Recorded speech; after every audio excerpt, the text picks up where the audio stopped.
Glenn, you ready? Recorded. Yep. All right. 3, 2, 1, record. Thank you for joining us for the PEB. Hold on. It wouldn't be First time in a while. Glenn messing up. Yo, kick the beat, it's PEBCAK and we're coming with the facts. Victor from the great white north, you know he never lacks. Brian on the mic, the big beard in the dome is bald and clean. And Glenn is pouring something strong, the liveliest on the scene. Shout to Ben, the dad type mentor, keeping everybody grounded. Chris, the owner, world's best host, the way the whole crew's found. Yeah, the PEBCAK fam's in the house, we're dropping nothing but the heat. The illest podcast that you'll ever hear. Just press rewind and then repeat. It's PEBCAK, PEBCAK. The whole crew got your back, got your back. Hello, my friends. Thank you for joining us for the PEBCAK Podcast, a weekly information security show featuring some all-around good people. It is week 33 of 2026. I'm Chris Louie, and ready for football season to start. Once again, the curse of the 49ers has taken its toll on our team pre-season. With me, we have my co-host, the Hot Dad, who still believes Kyler Murray will make it to the Super Bowl this year. So I just found out that Kyler Murray's not even on the Cardinals anymore. This is like a prayer answered from God himself. Yeah, traded a while ago. Yeah, thank God. I've watched zero pre-football season stuff, and I have my fantasy football draft on Sunday, so we'll see how well I do this year. Do you guys do a punishment for last place? You know, I wanted to. I said that we should all have, like, the loser should have to donate sperm, and, like, none of the guys would go for it. I wonder why, Brian. I don't think that's...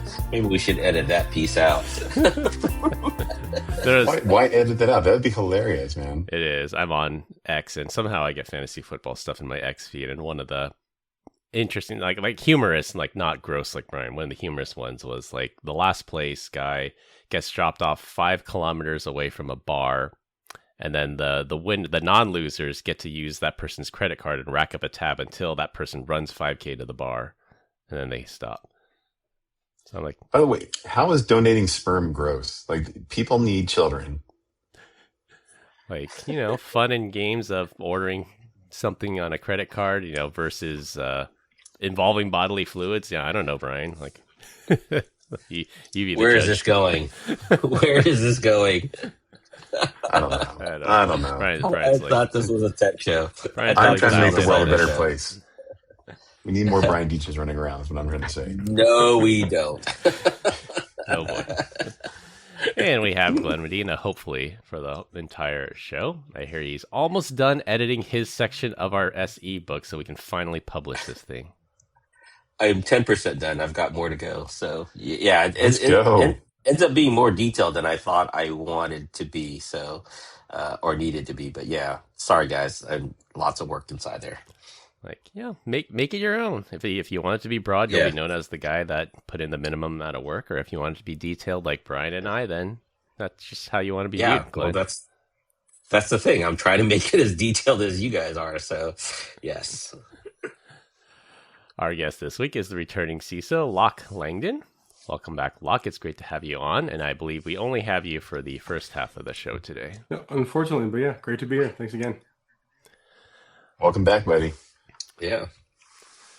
Combined, we have decades of information security experience, and here not just to educate, but to entertain. We've got 4 awesome stories for this week, so sit back, relax, and don't get caught asking Jeffrey Epstein for money to fund your porn company. What? You didn't hear that story? Mic drop. The CEO of Anthropic, Dario Amodi, his wife got caught in the Epstein files asking him to fund her porn company. Was that real, or is that just made up? I choose to believe it's real, Glenn. Mm-hmm. Okay. It was injected by other AI companies hacking other companies. I know. That was OpenAI wild. escaping its sandbox again. Bro, wasn't even like talk about women entitlement power. Female empowerment. That doesn't be the female empowerment. Wow, like that, I didn't see that one coming at all. They didn't say it was the CEO, not his wife. My God. Oh. All right, do your own research. I'm not responsible for you spreading things. I will. This week, we're going to talk about AI legal shenanigans. Your Wi-Fi router is tracking you. For our third topic, the most expensive traffic stop in history, and close with fake hotel talk. I should actually start, Locke. Did you go to Black Hat or DEF CON this year? I did not. I usually trade between RSA and Black Hat DEF CON, and this year I went to RSA. Okay. Do you find one better than the other? I find the peripheral meetings at both better from a C-suite perspective. I think Black Hat and DEF CON are better for practitioners and operators for sure. It's like DEF CON, right? Yeah. 6 one, half a dozen the other. When you're talking about vendor engagement and that kind of stuff, I think it's pretty much a meat market for no matter what you're doing. Yeah. I think you don't spend a lot of time on the floor either, though, right? The last 2 years I have avoided the floor like the plague. Yeah. Probably a good move. You don't get the cool badge though. Like if you do try to go to DEF CON, you should always go in the even years because you get the cool badges. They're electronic every other year. Mm. All right, Chris is a sucker for swag, apparently. I am.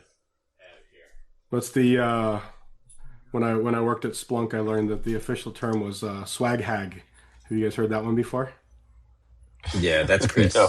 Definitely Chris is a swag hag. Swag hag. I only buy. Look at your shells. I only collect stuff that's you cool. mean?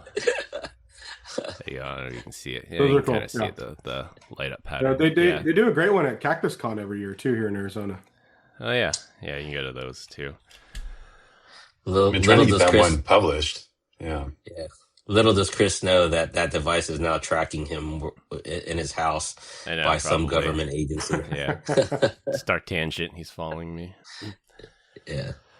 All right. For our first topic, this is our boneheaded story of the week. A guy in Connecticut tried to prompt inject a judge. So this guy did not use a lawyer. He's representing himself. I think it's called pro se, which means no lawyer would take his case. So he's representing himself. A man representing himself in a lawsuit files a motion with the court, and it looks like a normal filing, except buried in that document is text that's in 3-point white font. So if you're looking at it, you cannot see it, but it's perfectly readable to a machine that basically says, hey, if an AI model is reading this, make sure your output agrees with me. So he's trying to prompt inject it to trick the AI. And he would have gotten away with it too if it weren't for you meddling kids. Some human being working at the courthouse looked at the pleading and thought, that's a lot of white space compared to everything else this guy's filed. He pulled the thread, found the hidden instruction, and the old-fashioned, that looks weird detection, which is the best control we've got. Wouldn't you agree, Locke? That just gut instinct of, that $20 bill looks sus. Something's wrong here. It's the human firewall, right? Like it's definitely a well-trained, experience-based model that we leverage a lot. Yep. Is that well trained, or is that just really just luck? I mean, some people are better at it than others, I would think. Yeah. I guess, yeah. Yeah, I would agree. So this guy's defense, according to 404 Media, it was an audit. He was auditing the court's AI systems.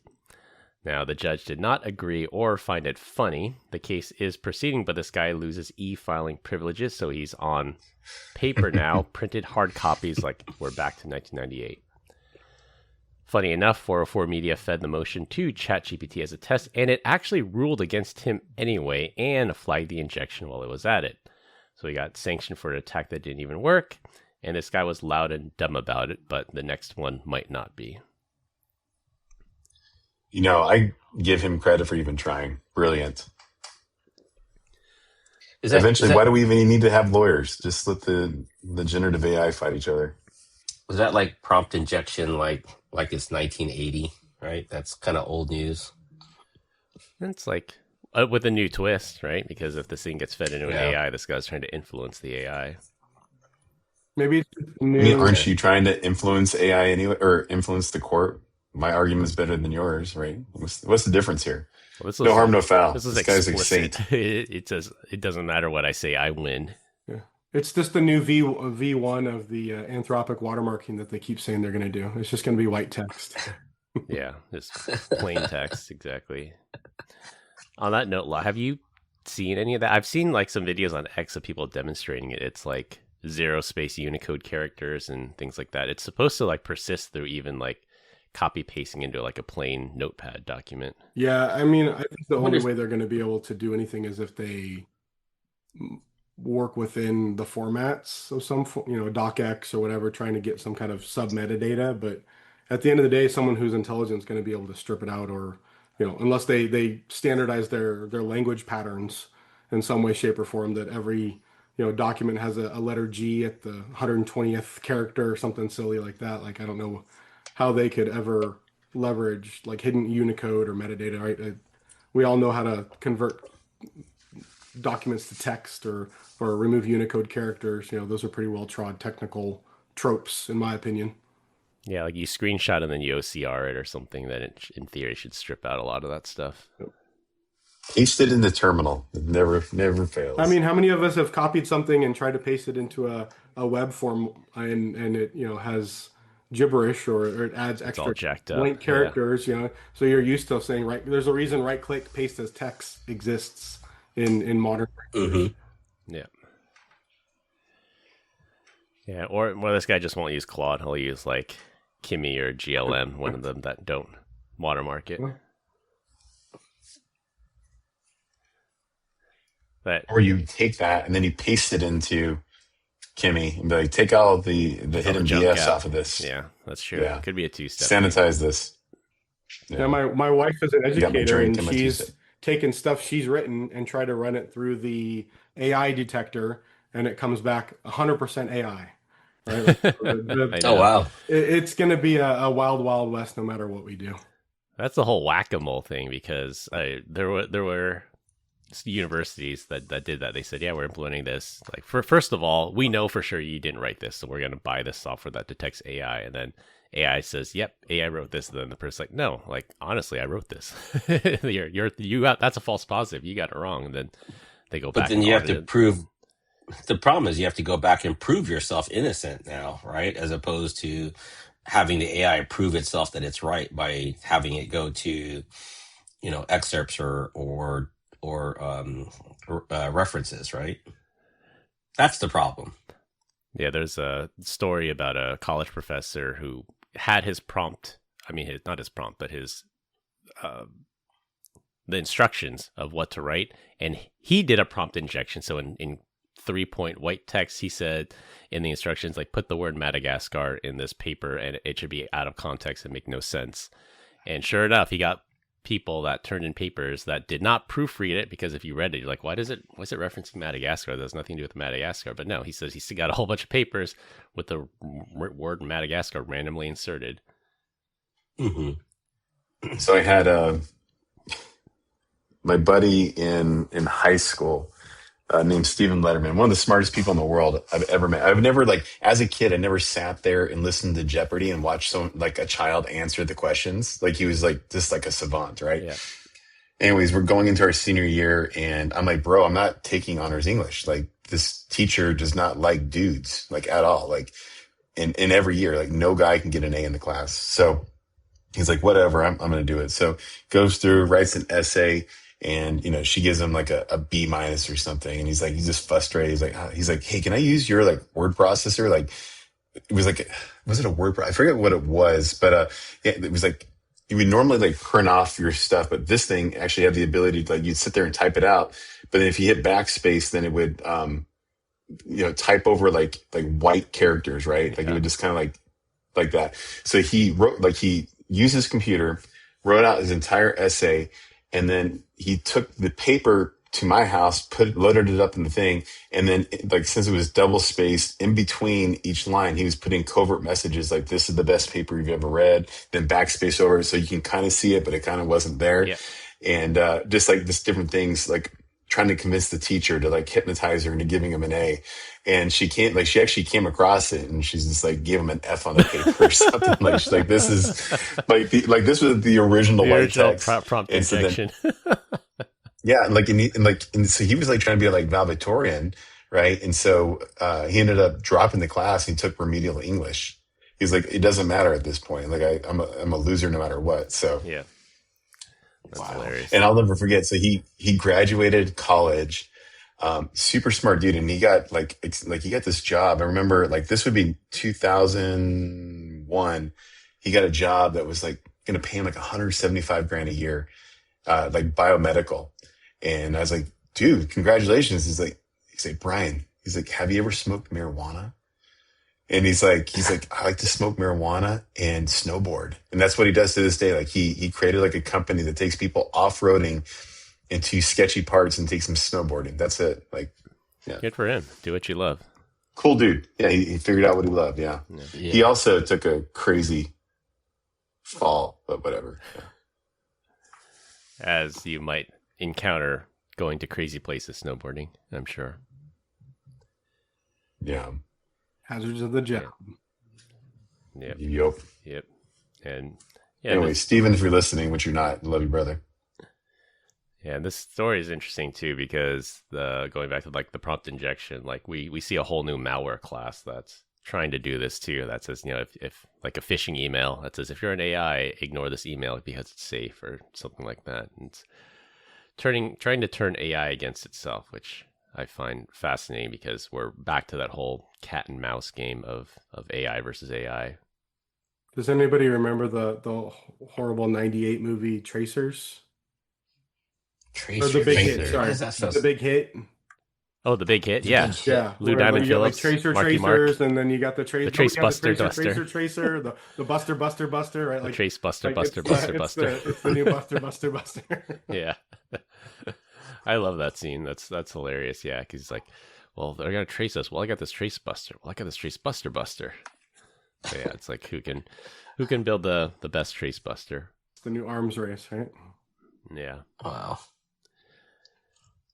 Yeah, I know we only got Locke for a little bit more time. I do want to get his take on this second story. This is more of a privacy story. For our second topic, your internet provider would now like to know which room you're standing in. The great ISP Comcast, and I say that in the most sarcastic way possible, this week announced a new product called Xfinity Shield, and buried inside Xfinity Shield is a feature called Wi-Fi Motion, which turns the Xfinity gateway you already have into a motion detector for your entire house. So no cameras, no sensors, just this router. And here's how it works. You pick a few stationary devices around the house. So it could be a smart speaker, a thermostat, a Wi-Fi enabled toaster, and the gateway monitors the radio signals bouncing between itself and those devices. When a person walks through that space, your body changes the way those signals travel, and the system flags that as motion and pings you in the Xfinity app. Now, to Comcast credit, it's opt-in and off by default for now, and they say it doesn't identify who's moving, and they say they don't monitor those notifications. Now, first, flock cameras know where I'm driving. Now, Comcast knows exactly when I go to the bathroom. I say no thank you. I think that's why the opt-in, opt-out is there. I think it's definitely in the privacy invasion kind of direction that we've been going in this nation for a while. The flock cameras are a great example. With some of the profiling, I feel this is probably maybe benign but tone deaf. Operationally, it's definitely something someone has to want to do. We're doing it today with other motion sensors and Bluetooth low energy, and a lot of people want presence detection. So I think more technical people know how to use other tools that are more private, where now maybe people that aren't as tech savvy want to do something like this to be able to detect when the kid comes home. We've got our garage door sensors and our different sensors that we leverage, but I think this is just a expansion of that whole kind of home automation ecosystem that could be used for good or bad. It really depends upon the security controls and the ownership and the visibility, in my opinion. I think dystopian wise, because we've done stories before where it's like you can get a free TV, but it's ad supported, and I could see this being like for Comcast that says, okay, well, you can subscribe to let's call it PEBCAK, their streaming service, but you have to watch the ads, and then they use this Xfinity room sensing technology to say, hey, you're not in the room, I'm going to pause the ad until you come back into the room. Like, I definitely lean towards your perspective, Chris, of like, this is not a good idea, right? Like, at the end of the day, this is more metadata being stored on a corporation's servers, even though they say they don't use it, they don't touch it for now, or what happens in the event of a data breach, right? Like, there's a lot of potential here that could cause some serious harm to users. Would you call that enshittification, Chris? Of the Were they, ISPs. yeah, the ISPs. Yeah, I mean, Can you imagine they're just like looking at my stuff? He's like, he wakes up, he goes to the couch, and then he goes to the refrigerator 400 times a day. That's how he gets his steps in. How'd you get my schedule, Deej? Come on. Do you have an Xfinity router in my home? Come on. Yes. yeah. But I thought this is actually old, right? This is people's been doing. I guess some other companies have been doing this for quite a while now. Yeah, so I would say that's correct. I think Xfinity filed the patent in 2023 or 2024, but this as an idea has been around forever. Like at DEF CON this year in the packet hacking village, they had this. They had Wi-Fi routers, and you could see on the screen, like, it was showing you in real time the signals, and based off the signals, they knew like how many people were in the room, where the people were, like where the desks were, and things like that. Like they only use Wi-Fi signals. They were able to map out the entire space, which was crazy to me. Yeah, that's kind of like the echolocation type thing that they're doing, right? So yeah. And then, like Locke said, if there's a data breach and someone gets this data, like they could easily figure out like what time is this person at home, what time does this person leave for work, what they typically do on a Saturday. Like they can get that kind of data, which I don't think is a good idea to store on a corporate server somewhere. Yep. And then or go ahead, Locke. I was gonna say then it's a simple leap to take your Bluetooth or your Wi-Fi from your phone and correlate that to the individual, right? Like that's where you kind of can take that leap very easily at that point. Oh yeah. Or try to think of the good out of this, right? There's a guy, he's barred himself into a home.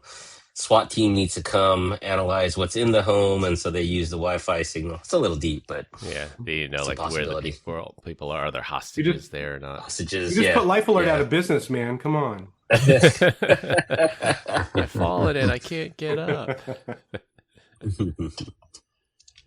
Yeah. Well, we'll see where this thing goes. I mean, I personally will not be using it, and I could see how somebody might want it, which is why you can opt into it. Do you prevent your mobile device from tracking you too, Chris, when you go out? Because your AT&T and Verizon and T-Mobile are collecting all that for you, right? Like that's true. Or read the Snowden papers, right? Like there's yeah. This has been happening for a long time. It's I think to your point, it's just becoming more and more narrowly focused.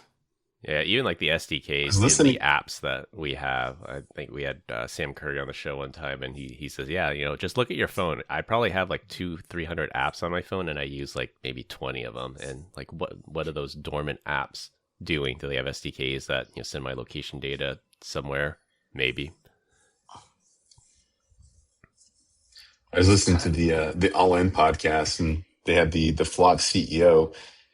Two things that were astounding. Number one, their churn is like less than 1%, which is insane. And then two, they're rolling out drones. But with all of that said, Locke, I know you need to drop. You want to give us your dad joke before you bounce out of here, buddy? Here, I'll go. My boss told me to have a good day today, so I left. Nice. Thanks, everybody. Appreciate it. All right. Thanks a lot. Later, man. Thanks a lot. Yeah, the flock thing is interesting because I know like people in law enforcement, I try to get their opinion. I try to see all sides because first of all, I'm not a privacy absolutionist, but I would say I'm privacy first, but I'm also the law and order, and I can see both sides of this. Like for our town, the police post, like they're pretty transparent about it. Like, yeah, these automated license plate reader cameras. First of all, they find a ton of stolen cars. They find patterns in retail theft. They've led to busts. They've found missing people this way by these readers. So I see the good in it, but then you see what's Brian doing? Is he trying to like destroy his camera with a green laser? Yeah. And then you see these idiots that use the flock system to like stalk people. I'm like, okay, well, I see this as being dual use. I see it as a legitimate law enforcement tool that's prone to abuse. And then I didn't listen to that particular all-in interview, Brian, but I think there's the error side of that, right? Like the AI is actually wrong. They're using the other side of this is like the cops have the wrong information, even though the database says it's correct, right? And there's known there's been known incidences of that. And I think that's where people are having a hard time with, is like, if the data was 100% correct, I don't think people would have a problem with it. It's the fact that it's not absolute, and the police are using this in a way that's terrorizing the community, where people are concerned about. Yeah, it's not. I mean, there's nothing that's going to be 100% absolute. Like, I used to drive a Ford, and I live here in the Bay Area, and I got a ticket in the mail that says your red Silverado pickup truck got a ticket down in LA. I'm like, clearly this is wrong, because first of all, I don't own a red pickup truck, and I haven't been to LA, and this is during the pandemic. Like, I haven't been there in months or years. So. Yeah, absolutely. Yeah, like I have a stolen license plate. Why are you giving me a ticket? My license plate got stolen like months ago. Like, are you serious? Yeah. So he talked a little bit about the misuse of it. He says, like, in his egos, it's surprisingly easy to track. He goes, like, if you're looking for, a black Ford truck on this cross street, right? Then you put like an APB ad on it, and you tell all your friends or you tell all your coworkers that we're tracking this vehicle. But when you log into the system and you're tracking this one truck every single day across the board, and you're not telling anyone about it, it's because there's a hot chick driving this truck, right? And you're just being a weirdo about it. He goes, it's actually pretty easy to determine. And then the other part that was interesting, it was just like kind of talking about like how long do you hold the information, data right? retention. And he went into the data retention was like, like if you only hold it for 2 weeks, he goes, what percentage of crime could have been solved if you held it for 30 days? Like, they have the information that's on there. And so I forget which host asked him. He was like, so, who's, what do people actually do? Because they talk to all these different organizations. He goes, I think he said it was New Hampshire was like, they had the shortest retention period, which is 4 minutes. And then a majority of people are like 30 days ish of that. But 4 minutes, I was like, dude, how that almost feels almost like useless information. Oh my God. No, I mean, we talked when we had, before this all blew up, when we had Ben Coral on the show, like, we talked about data retention, and then that was my opinion as, privacy first person. Says, okay, I don't mind if you scan me just to know, I'm not a felon, I'm not wanted, no warrants, I'm not running away from a crime scene. Therefore, if my car is not stolen, you should delete that immediately. And then, the other side of that, law enforcement say, well, we need months to build a case. We need to see patterns. We need to do this. So, like, I fall more on the side of the 4 minutes seems right. Like, if my car is not stolen, I'm not fleeing the scene of a crime, I have no warrants out for me, like, you shouldn't keep that data. Yeah. The drone one is interesting, though. That's going to be crazy. Well, I think they had to pivot, right? Because people keep cutting down these stationary cameras. Yeah. It says, do not cut here, right? Is the image. Do not bring your phone, because they track Bluetooth and 5G. Yeah. Dude, what else I learned about that's a felony. It's not like it's not a slap on like the it's wrist. a big boo-boo. Yeah. It's like you didn't get in trouble. I think the other side of that, there's the other side, right? Is the fact that I know, like, okay, so you get a fine. Let's say you make an illegal turn, or you do some type of traffic violation. It's no longer the police that collects that data. I'm not collecting it, collects the money from that. That you have to go to a third party to pay that, which is somewhere gone. And I think there's a law still that you should be allowed to pay traffic fines or traffic violations in person and through any medium of cash, right? It doesn't have to be check, doesn't have to be money order. I choose to bring pennies. And then you get forced, if that's the case, you also, if you use a credit card, you get forced a fee to pay that, which is absurd, right? Like, so you make it a situation where some third party company is charging me, not the government, and then I have to pay a fee in order to pay that, and I'm not able to pay that fee in person because they have no record of that violation in their system because it's still on a third party system. Yeah. So there's lots of nuanced weirdness about that whole system to begin with. I think it is. I think it's an overreach. Yeah. So, and I'm all for, like, using automated license plate reader for, like, serious crimes, like if you're a fugitive for some violent felony or something, or a missing person, like I could see the use for that. But for like, illegal left turn, like, yeah, I don't like people doing that, but I don't think that's good use of this technology. What's funny is we call it license plate reading, but he said the number of people that can recall a license plate are like nil. He goes, but they can call out a Toyota Avalon with a bumper sticker and a dent, and they can actually search by that. That's the wild part. That's that AI. That's that layer of Palantir in the middle, I bet. Yeah. All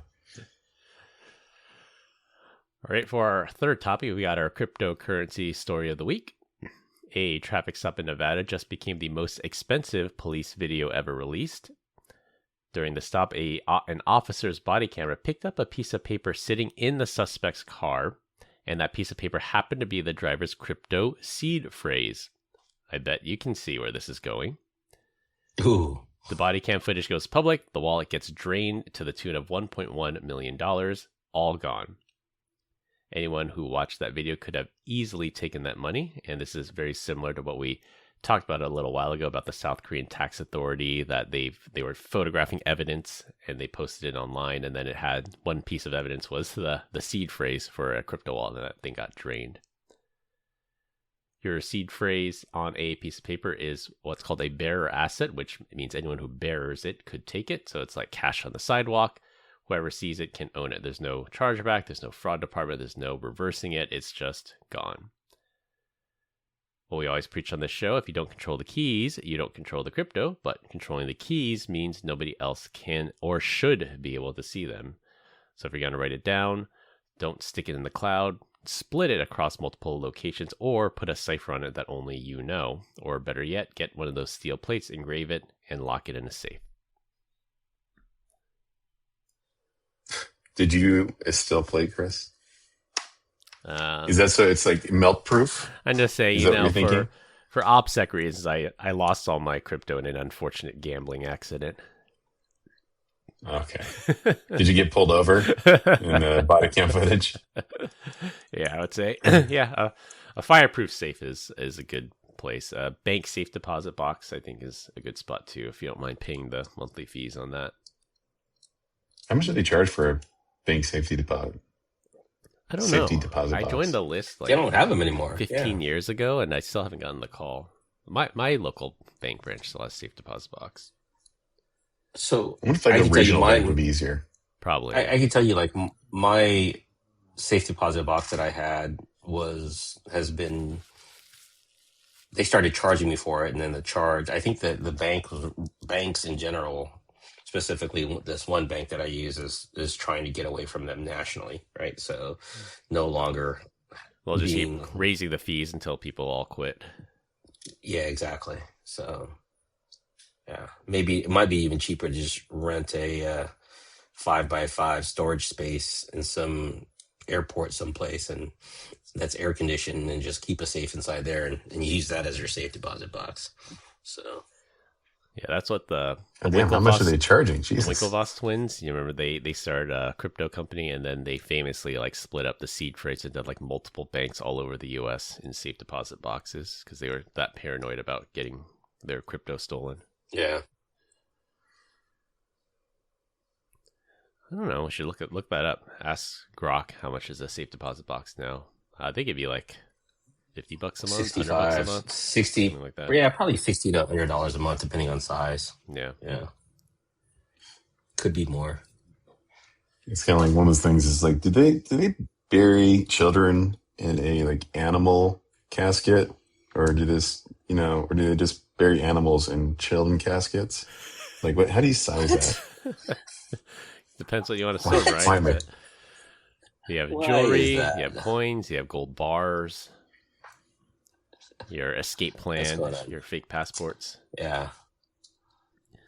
I just think of Born Identity. He goes to the safe deposit box. It's got 8 different passports and tens of thousands of dollars in cash. And it's a big safe deposit box. If you look at it, it's 12 by 12, right? It's a pretty hefty size. All the Born Identity movies are gonna have to go to the wayside without the safety deposit box. Well, what do they say? It can't make a good movie. It's been paid for the last 50 years, and it's what happens if the bank goes out of business? Yeah, exactly. Yeah. Yeah. Is there a market in which I can go buy a safety deposit box that's expired? Yeah, like Or so, do they like have? Storage Yeah. Wars, that kind of thing. Yeah. Yeah. I think it all goes back to the bank at the I end of think it. it Bank, goes to the yeah. state. Does it? I think so, because I mean, like a Huh. bank account, if a bank account's abandoned, it goes to the state. It doesn't go to the bank. Oh, And I would guess okay. that a safety deposit box would be something similar. Cool. Anyways, yeah, don't. That's the thing. Like, why is this guy rolling around with his crypto seed phrase in the car? Like, what was he up to? How is this? Smart enough to have over $1 million in crypto, dumb enough to lose it. I know. I'm interested to see like what led to this traffic stop, because typically, like a traffic stop, like it's, give me my ticket, officer, and I'll be on my way. But like apparently they pulled this guy out and was like searching through his stuff, so there had to be something a little more to this. Do you think the police then are reliable for that, seeing that he had that they sent that out publicly? I mean, is there any culpability or liability for the police department? No, I don't think so. I think Yeah. qualified immunity or whatever it is. I mean, ultimately it was up to the dude who owned the crypto. If he knew that there was a chance that this crypto seed got exposed, he should have transferred the money immediately. Mm. Maybe he wasn't thinking about that, but I bet people are going to think about that now. I'm sure he'll sue the department, and I don't know if they'll settle or if he'll just flat out lose, but he can certainly try. Yeah. All right, for our last topic, and it'll be a rotating topic every week. This week, we're going to talk about what I believe to be a hilarious story that came out of Black Hat and DEF CON this year, and this is not the Delta hacking story we did last week. Glenn, this one's for you, since you're always telling us to go hit the casino and not to lose all our money. Turns out you can lose it even before you check in. So a little bit of a backstory here. The Oyo Hotel and Casino in Las Vegas has been consistently rated the worst hotel on the Las Vegas Strip. And for those of you who don't know, the Oyo Hotel is the former Hooters Hotel, so that really tells you everything you need to know. Now, instead of fixing the hotel, they fixed the listing for the hotel. On Expedia and Booking.com and a few other major booking platforms, the same property started showing up under names like Palette Las Vegas and Collection O Las Vegas. New name, new branding, similar address. They actually put the address to be right next door to this Oyo Hotel, so people doing a reverse search wouldn't know that this was actually the Oyo Hotel. The photos were AI doctored or straight up AI generated, with a clean lobby, modern rooms, a property that just does not exist in the physical world. People did exactly what you're supposed to do. They read the reviews, saw the Oyo horror stories, and booked somewhere else. They pull up to the curb and find out that somewhere else is the exact same place. Travel creators eventually started matching the addresses and posting the side-by-side photos, and once that got traction, Expedia Group suspended the listings pending in investigation. So very sneaky here. You're laugh. Go ahead. I say there's some really crappy hotels. They beat out. It beat out Motel 6. They beat out some real gyms that are like. There's a Motel 6 on the Strip. Like to be even that sketchier. Oh my goodness. That's funny. I'm looking at their hotel online, and it looks AI generated images. Like, if you think those are great pictures or images, it's like, I think that's AI generated. There's no way that you get that view from that room, along with the lines of, like, you look at the pool scenes, like, you could tell those are AI generated because the shadows don't line up correctly.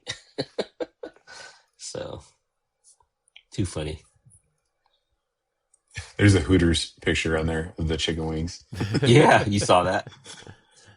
It's funny. Like, if you click in the X post that I posted from Jack Resider, and then he posts this. He posts a side by side. So look at the Palette Hotel, and you can see the let's just call it the clientele that's checking in, and then you slide over to what the actual Oyo Hotel is, and then you can see the clientele there. Like, they definitely changed the type of guests that were checking in the AI generated version of this.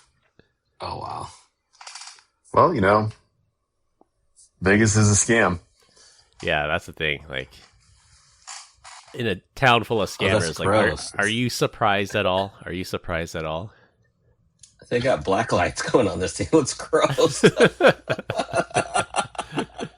Yeah, that's yeah, I think that's pretty funny. Oh man.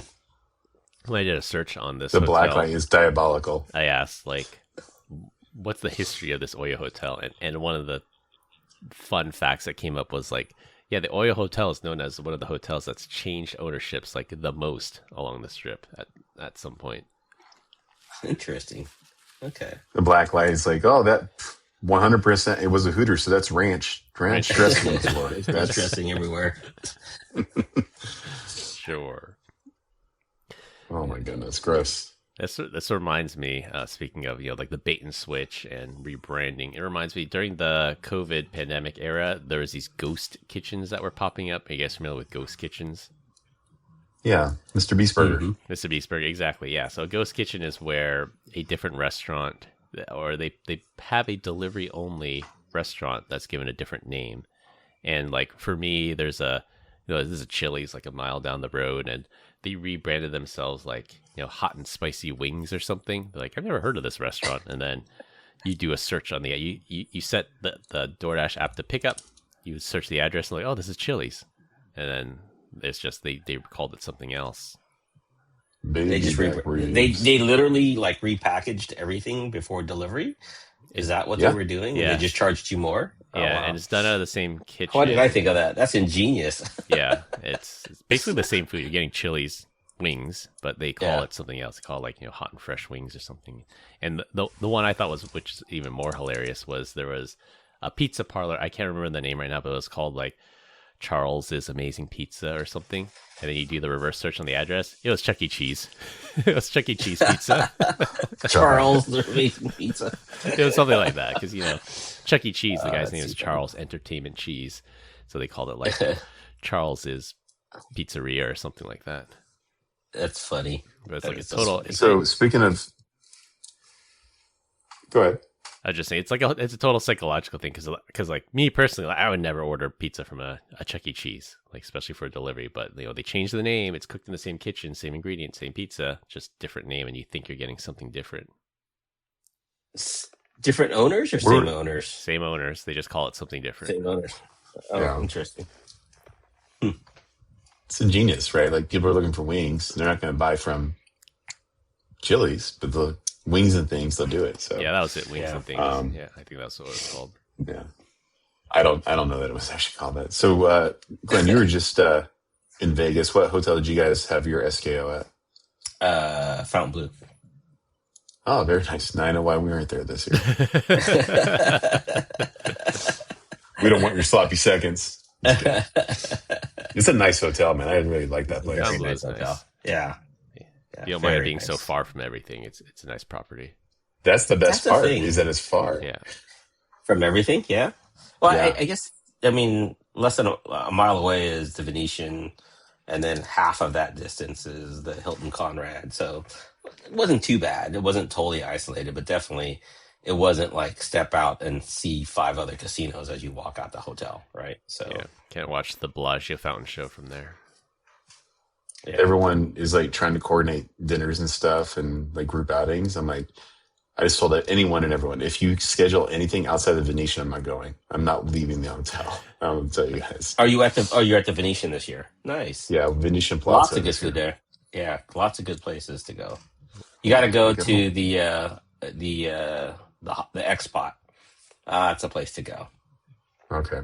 Well, everyone's like, "Oh, we gotta go to the Chandelier Bar, or whatever's in Aria." I'm like, "No, we don't. We'll just stay here. Chandelier, why do we have to go anywhere?" That's like clear on the other side of the strip. Yeah, I know. I'm just like, guys, everything we need is here: food, water, colleagues, toilet. There's some good food inside of the Palazzo and the Venetian. Yeah, it ain't bad. Dude, you should go early and then catch the Backstreet Boys at the Sphere. I'm good. I think the Venetian has like a walking path to the Sphere. Who owns the Venetian? Is that part of MGM? Is that MGM or is that? I don't want to go outside. It's hot. It's 110. I'm trying to stay inside, guys. Come on. You tell us that's freezing for you, Brian. I don't know what you're talking about. Yeah, it is freezing. I'm going to bring a jacket, but I just don't want to go outside. That's fair. That's fair.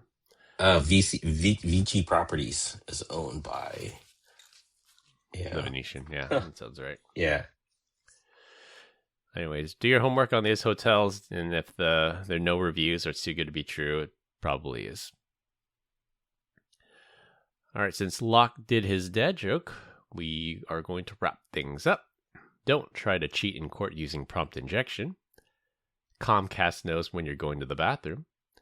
Don't carry around your crypto seed phrase, and use Google Street View when booking a hotel. That's all I have for this week. We hope you enjoyed this week's episode. Find us all on LinkedIn. Links will be in the description. Follow us on Instagram at PEBCAK Podcast. Thank you to our listeners and subscribers. Rate us 5 stars in the iTunes Store and Spotify, and left us a review. We appreciate you all spreading the word to help grow the show. The best way to find us is to search for the PEBCAK Podcast on your favorite podcast listening app.